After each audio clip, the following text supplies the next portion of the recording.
শিবু হাজরা গ্রেপ্তার হয়েছে, কিন্তু তাতে কি? সন্দেশখালী এখনও রয়েছে সন্দেশখালীতেই। আজও স্বস্তির নিঃশ্বাস ফেলতে পারছেন না গ্রামের মহিলারা। শিবু হাজরার গ্রেপ্তারের রাতেই বাড়িতে চলল হামলা। বেড়ার ঘরের দেওয়াল ফুটো করে দেখা হলো ঘরের ভিতরে কোনো মহিলা শুয়ে আছে কিনা।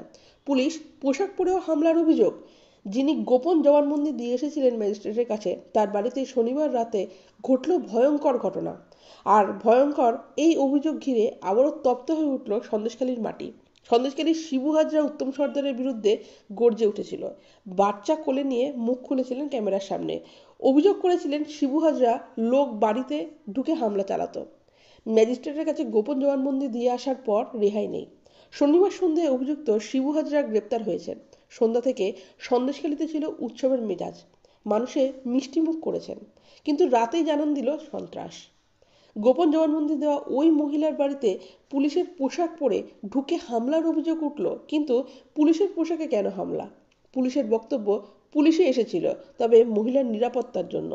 ওই মহিলার বক্তব্য অনুযায়ী গ্রামের মানুষরা দেখেছেন কি হয়েছে। গ্রামের মানুষ পুলিশকে বলেছে, কিন্তু পুলিশ বলছে আমার নাকি সেফটির জন্য ওরা এসেছিল, তাই যদি হয় তাহলে ঘর ভাঙলো কে? পুলিশের ভেতরে কিভাবে দুর্নীতিগ্রস্ত লোক ঢুকলো? সকালেও পুলিশ এসেছিল। এবার পুলিশ বলছে না, পুলিশের লোক এটা করতে পারে না। পুলিশ যদি না হয় তাহলে দুর্নীতিগ্রস্ত লোক ঢুকেছিল। আমি আড়ালে ছিলাম বলে মারতে পারিনি। আমরা লিখিত অভিযোগ দায়ের করব। তিনি আরও বলেন, আমার শ্বশুর বলেন পুলিশ এসেছিল, আমাদের মারধর করছে।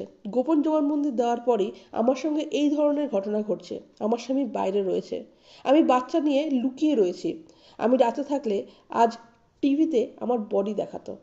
প্রসঙ্গত, সেদিন যেদিন গোপন জবানবন্দি দিয়ে যাচ্ছিলেন এই মহিলা, বাংলার ক্যামেরার সামনে আশঙ্কা প্রকাশ করেছিল ঠিক একইভাবে। বলেছিলেন, আজ যাচ্ছি, তবে পথে কি হবে জানি না। সেদিন হয়তো কিছু হয়নি, কিন্তু শিবুর গ্রেপ্তারের রাতেই তার বাড়িতে হামলার অভিযোগ উঠল। এই ঘটনা প্রসঙ্গে তৃণমূল মন্ত্রী সুজিত বসু বলেন, সিপিএমের আমলা কত অত্যাচার করে দেখেছেন। আমি এখানকার ঘটনা সব জানি। 2004 সালে লোকসভা প্রার্থী ছিলাম। আমি ভোট করতে দেয়নি। ওখানে সিপিএম এক একটা মাস্টার তৈরি হয়েছে, তারা এক একটা হারমাদ, তাই সিপিএম যেন মুখ না খোলে।